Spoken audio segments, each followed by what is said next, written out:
کوئی ناجائز و حرام نہیں ہے، حالانکہ مزار تو کئی فٹ نیچے ہے، تو وہ نیچے اوپر والا معاملہ نہیں ہے، یعنی ہم جو کر سکتے ہیں، مزار کئی فٹ نیچے تم کھندق خود تو کر تو چل نہیں سکتے، لیکن ہمارے بزرگوں کا طریقہ یہ ہے کہ اوپر بیٹھیں لیکن پیر سمیٹ کر بیٹھیں، لیکن اگر کوئی پیر لٹکا کے بیٹھتا ہے تو وہ ناجائز بھی نہیں ہے، حرام بھی نہیں ہے، وہ گنہگار بھی نہیں ہے، صرف یہ ادب کا تقاضا ہے۔ بے شک اور ادب بس اب سمجھ لو کہ چند ہی باتیں، 1000 سال کی محنتیں انسان کو اس مقام پر نہیں پہنچاتی جہاں انسان کو ادب پہنچاتا ہے۔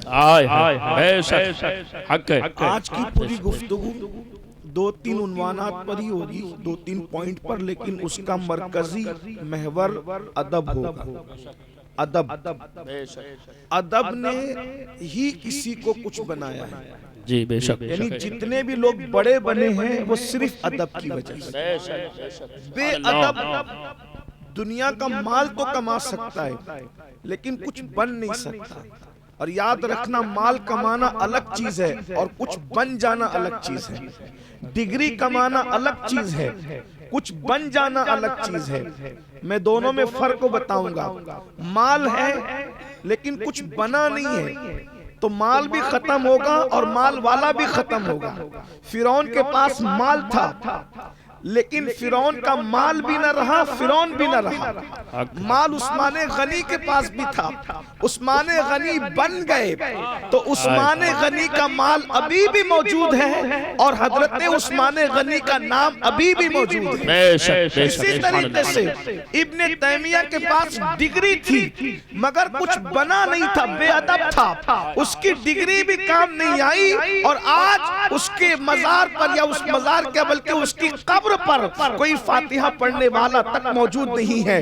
لیکن حضور غوث العظم دستگیر کے پاس ڈگری بھی تھی، ادب بھی تھا، ادب نے ان کو وہاں پہنچایا کہ آپ نے بغداد کی جامع مسجد کے منبر پر بیٹھ کر کے کہا، قدمی حاضی علی رقبت کل ولی اللہ، میرا یہ قدم ہر ولی کی گردن پر ہے۔ سارے ولیوں نے غوث پاک کے لیے اپنی گردن کو جھکایا۔ سبحان اللہ سبحان کسی کو یہ اللہ۔ مرتبہ ملا، لیکن یہ حکم بھی حضور غوث پاک کو جو دیا گیا وہ بھی کسی کے ادب کی وجہ سے۔ یہ تو آپ کے مقدر میں لکھا تھا لیکن اس کے پیچھے بھی کسی کا ادب ہے۔ سنیے ادب کیا چیز ہے، ادب بڑی چیز ہے۔ آج تو عرسوں کو میلہ بنا لیا گیا، آج تو عرسوں میں دھکم دھکی، ریل پیل، لڑکیوں کو چھیڑنا اور اس کے بعد پاپ کرنا، جرائم کرنا اور بازار لگانا، جھولے اور میوزک، پتہ نہیں کیا کیا چیزیں ہیں، برباد ہو رہی ہے قوم بے ادبی کی وجہ سے۔ حضور غوث پاک شیخ عبدالقادر جیلانی رضی اللہ تعالیٰ عنہ فرماتے ہیں کہ میرا بچپن تھا اور ہم 3 دوست، ہم نے ایک بات سنی کہ ایک بغداد شریف میں ایک بزرگ آئے ہوئے اللہ کے ولی، اور ان کو لوگ قطب کہتے تھے، قطب، حالانکہ قطب بہت بڑے مرتبے کا ہوتا ہے، کوئی مانے نہ مانے یہ ہمارا مسلک ہے۔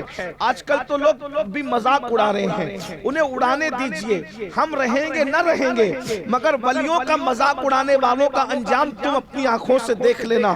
نسلیں برباد ہوتی ولیوں کا مذاق اڑانے سے، نسلیں تباہ ہوتی ہے۔ انسان جب گناہ کر کے بھول جاتا ہے تب قدرت اس کی نسلوں کو سزا دیتی ہے۔ جب یزید ظلم کر رہا تھا کیا کسی کو تصور تھا کہ یزید کی نسلیں بھی مٹ جائے گی؟ اللہ اکبر، اس کے اشارے ابرو پر نبی کی نسل مٹانے کے لیے 22,000 کا لشکر آیا تھا۔ ارے کسی کو کیا یہ تصور تھا کہ جس کے اشارے ابرو پر 22,000 کے لشکر نبی کا گھر مٹانے آ جائیں گے؟ کیا اس کی نسل بھی کوئی مٹا سکے گا؟ کسی کو تصور تھا؟ نہیں تھا، لیکن صرف 3 سال کے اندر دنیا نے دیکھا کہ اللہ اکبر، اس کی حکومت بھی گئی اور 10 سال کے اندر 8 بیٹے چھوڑ کے مرا تھا، ساری نسل ختم ہو گئی اور یزید عبرت بن گیا کہ اللہ والوں سے دشمنی کرو گے نہ نام رہے گا نہ خاندان رہے گا۔ نعرہ تکبیر، نعرہ رسالت یا رسول اللہ پاک ارشاد فرماتا ہے جو میرے ولی سے دشمنی کرے میں اس کے ساتھ اعلان جنگ کرتا ہوں۔ بے شک سبحان اللہ قطب کسے کہتے ہیں؟ قطب وہ ہوتا ہے جس سے نظام کائنات چلتا ہے، اس کے اشارے سے نظام کائنات چلتا ہے، اور ہر شہر میں قطب ہوتا ہے، وہ دکھے نہ دکھے۔ میرے ایک عزیز نے جلسے کے ناظم ہی ہیں، انہوں نے مجھ سے کہا سید صاحب ولی نہیں دکھتے۔ میں نے کہا بھیا آپ لوگوں کے دیکھنے کا انداز بدل گیا ہے، اس لیے نہیں دکھتے۔ اگر آپ شریعت کی نگاہ سے دیکھو تو ایک جلسے میں درجنوں ولی بیٹھے ہوتے ہیں۔ اللہ کے رسول کی حدیث ہے جہاں 40 مومن جمع ہو جائیں ان میں ایک اللہ کا ولی ہوتا ہے۔ ہمارے نبی نے کہہ دیا 40 مومن جمع ہو جائیں اس میں ایک اللہ کا ولی ہوتا ہے۔ اب یہاں 40 سے کتنی بڑی تعداد ہے، لیکن ہمیں دکھتے نہیں، کیونکہ ہم ولی کو کس کو سمجھتے ہیں؟ جو پانی پر چلے وہ ولی ہے، جو ہوا میں اڑے وہ ولی ہے، جو ہاتھ لہرا کے کاجو لا دے وہ ولی ہے، جو ہاتھ ادھر کر کے ہمارے ہاتھ میں بکرات سکرات کا پتھر تھما دے وہ ولی ہے۔ آپ تو شعبدہ بازیوں کو ولایت سمجھے ہیں، اگر آپ استقامت شریعت کو ولایت سمجھے ہوتے تب آپ کو سمجھ میں آتا کہ آپ جن چہروں کو دیکھ رہے ہیں ولایت ان کی پیشانیوں میں چمک رہی ہے۔ بے شک آپ کیا سمجھتے ہیں؟ اللہ اکبر، نظریں بدل گئی تو نظارے بدل گئے۔ حضور تاج الشریعہ نے کہا تھا غیر اپنے ہو گئے تو ہمارے بدل گئے، نظریں بدل گئی تو نظارے بدل گئے۔ پھر کیا کہیے گا، کس سے شکایت کیجئے گا؟ جہاں ولایت نہیں ہے وہاں ولایت ڈھونڈ رہے ہو۔ ولایت کہاں ڈھونڈ رہے ہو؟ جو قبرستان میں چرس پی رہا ہے وہاں ولایت ڈھونڈ رہے ہو، جو گانجا پی رہا ہے وہاں ولایت ڈھونڈ رہے ہو، جو ننگا دھڑنگا بازاروں میں گھوم رہا ہے وہاں ولایت ڈھونڈ رہے ہو، اور جہاں استقامت شریعت کے حوالے سے ہے ان لوگوں کو کہتے ہو ان کو طریقت کی کیا خبر ہے؟ ارے نادان، اللہ اکبر، جو شریعت پر ڈٹے اور اس کو طریقت کی خبر نہ ہو یہ بالکل ایسے ہی ہے جیسے معاذ اللہ آپ دن کے اجالے میں سورج کا انکار کر رہے ہیں۔ میرے پیارے آقا علیہ السلام کے پیارے دیوانوں، بہرحال تو قطب آئے ہوئے تھے۔ سرکار غوث پاک فرماتے میرا بچپنا ہی تھا، میں نے دوستوں سے کہا چلو یار وہ قطب صاحب سے چل کر کے ملتے ہیں، قطب صاحب سے چل کر ملاقات کرتے ہیں۔ اب بچے تو بچے ہوتے ہیں، بچپنا تو بچپنا ہوتا ہے۔ اللہ اکبر، دو دوست ساتھ ہو گئے۔ ایک نے کہا اس قطب سے میں ایسا سوال کروں گا کہ وہ میرے سوال کا جواب نہیں دے پائے گا۔ اللہ اکبر، یاد رکھنا اچھی طرح آپ سے بھی کہتا ہوں اللہ والوں سے ملا کرو تو ادب سے ملا کرو، بکراتی نہ کیا کرو، ہوشیاری نہ کیا کرو۔ آج کل کے چھوکرے کسی کو گنتے ہی نہیں ہیں، اس نے بھی نہیں گنا، اس نے کہا غوث پاک کا دوست تھا، کہا کہ ایسا سوال کروں گا وہ جواب ہی نہیں دے پائے گا۔ دوسرے نے کہا میں بھی کچھ سوال پوچھ لوں گا۔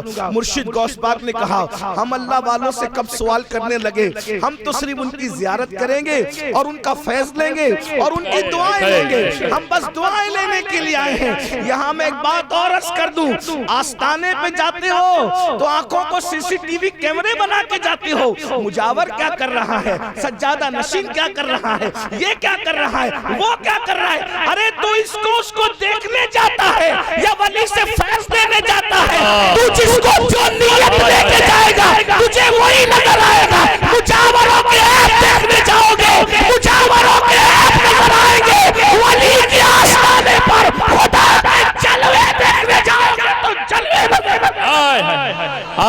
نعرہ تکبیر، نعرہ رسالت، عرس مقدس، شہزادے غوث اعظم، نعرہ تکبیر۔ دوسروں کے چکر میں اپنا مقصد فوت کرتے ہیں، دوسروں کے چکر میں کچھ معاملات اللہ پہ چھوڑ دینے چاہیے، اور اللہ نے جن کو ذمہ داری دی ان علماء پہ چھوڑ دینا چاہیے۔ اپنا حال یہ کہ 5 کلمے یاد نہیں، مجاوروں کے پیچھے پڑے ہو، درگاہوں کے پیچھے پڑے، بھائی جو غلط کر رہے ہیں علماء ان کی اصلاح کرنے کے لیے کافی۔ آپ کو کیا ہے؟ آپ کو تو ابھی یزید اور یجید میں فرق نہیں ہے۔ کیا بات ہے، آپ حضرات باتیں کرتے ہو، آپ شرک اور شرک میں فرق نہیں کر پاتے ہو تو آپ کہتے ہو یہ وہ چوکھٹ چونڈی تو شرک ہو گیا. بھائی پہلے شرک اور شرک میں فرق کرنا تو بے شک ہے. یہ کیا بدتمیزیاں لگا رکھے یوٹیوب کے نابالغ محققین کے چکر میں پڑ کے کیا بدتمیزیاں لگا رکھے. کیا بات ہے. چوکھٹ چوننا الگ عنوان ہے, سجدہ کرنا الگ عنوان ہے.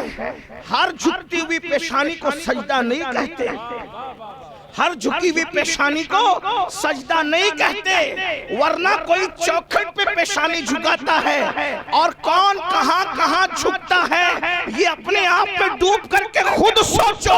کسی کے گھٹنے ولی کی چوکھٹ پہ جھکتے ہیں اور کسی کے گھٹنے کہاں جھکتے ہیں. اگر حیا کا پہرا میری زبان پہ نہ ہوتا تو پھر میں بیان کرتا کہ گھٹنے کہاں ٹیکتے ہو. اگر ہر ٹکنے والے گھٹنے شرک ہے تو پھر تو گھٹنے راتوں کو کہاں ٹیکتا ہے. ذرا اس کا بھی احتساب کر لے. اللہ اکبر. اور یاد جب تیرے گھر میں ٹکنے والے گھٹنوں کا فیض تجھے 9 مہینوں کے بعد ملتا ہے تو اگر ولیوں کے یہاں ادب سے گھٹنے ٹک جائے اس کا فیض زمین پر بھی ملے گا, زمین کے اندر بھی ملے گا. ہے زندہ باز.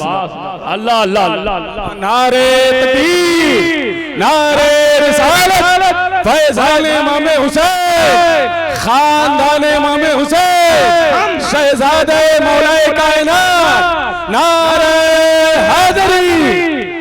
ہم حیا کی چادر توڑ کے بات نہیں کرنا چاہتے, ورنہ بات یہ ہے کوئی نبی کے نام پہ چومتا ہے, کوئی اولاد کے نام پہ چومتا ہے. بات تو یہی ہے نا, ورنہ ہم باتیں اس طرح نہیں کرتے مناظرانہ انداز میں, مگر لوگوں کو سمجھنا چاہیے. تو عرض کیا کر رہا تھا سرکار غوث پاک نے, ہم تو صرف دعا لیں گے اور کیا باتیں کریں گے ہم ان سے.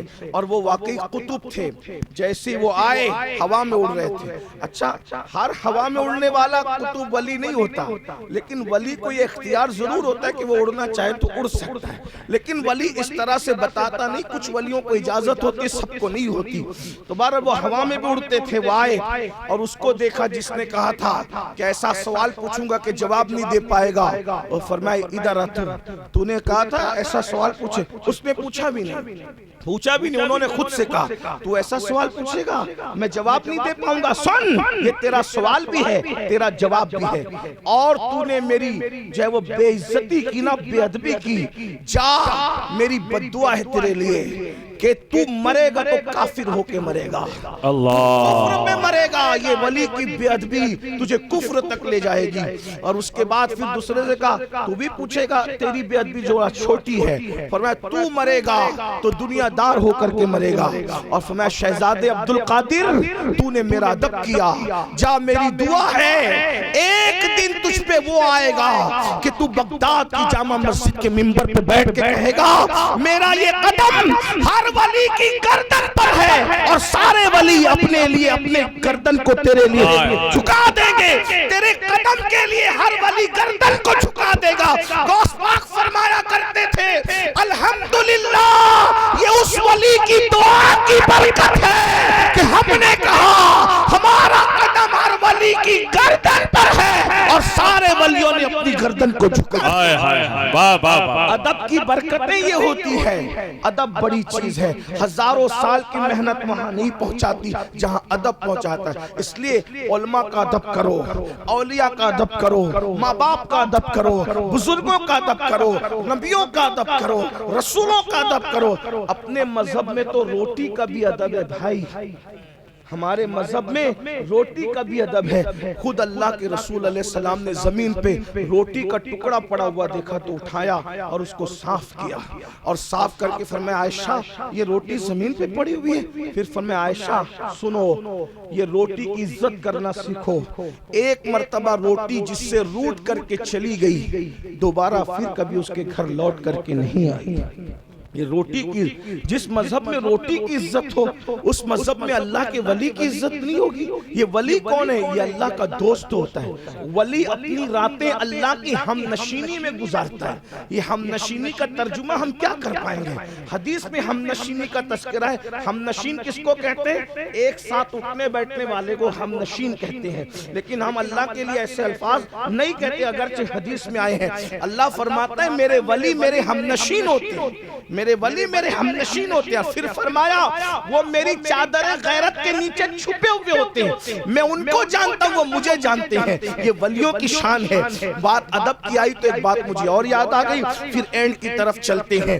دیکھو ولی کا ادب کہاں پہنچاتا ہے۔ ولی کو جانو تو بھی نہیں جانو تو بھی بس اتنا کہ یہ اللہ والا ہے، نام پتا ہو نہ پتا ہو، نسب پتا ہو نہ پتا ہو، اور جانتے ابھی مجھے کچھ ان کا نام وغیرہ کچھ بھی نہیں پتا، لیکن ہمارے بزرگوں نے ہمیں بتایا ادب کرو، بس ادب۔ ادب بڑی چیز۔ ایک بات اور بتاؤں، کبھی کبھی ایسا ہوتا ہے گنبد بڑا ہوتا ہے، خوبصورت ہوتا ہے، مزار بنا ہوتا ہے، ہمیں کچھ نہیں پتا ہوتا، کچھ لوگوں نے گڑبڑ کر کے جعلی مزار بھی بنا دیا ہوتا ہے۔